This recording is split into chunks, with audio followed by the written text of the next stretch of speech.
જો તમે શેર બજારમાં 40 લાખ રૂપિયાનું રોકાણ કરશો ને તો તમને 2 કરોડ રૂપિયા મળશે। હવે આવી લાલચ આપે ને એટલે મોટા ભાગે લોકો છેતરાઈ જતા હોય છે, પણ આપણે ધ્યાન રાખવું જોઈએ કે આ છેતરપિંડી છે।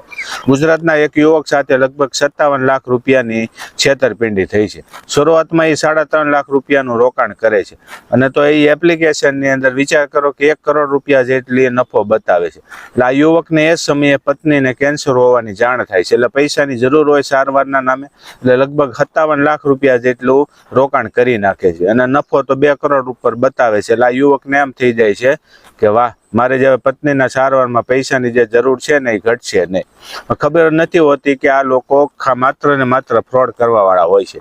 શરૂઆતમાં એવી લાલચ આપી કે ભાઈ તમને 2 કરોડ રૂપિયાનો નફો થશે, પણ 30% કંપની રાખશે અને 70% તમારા। એટલે આ ભાઈને પણ એમ થયું કે વાહ, આ લોકો કમિશન લઈને આપણને કરોડોનો ફાયદો કરાવતા હોય તો વાંધો શું છે, 30% આપી દઈશું।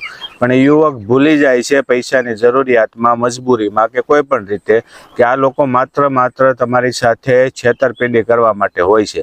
ડુપ્લિકેટ એપીકે ફાઇલ ડાઉનલોડ કરાવે, એમાં કરોડો રૂપિયાનો નફો દેખાડે, પણ જ્યારે એ પૈસા તમે બેંક ખાતામાં લેવા જાઓ ને ત્યારે ક્યારેય આવતા નથી અને ક્યારે આવશે પણ નહીં।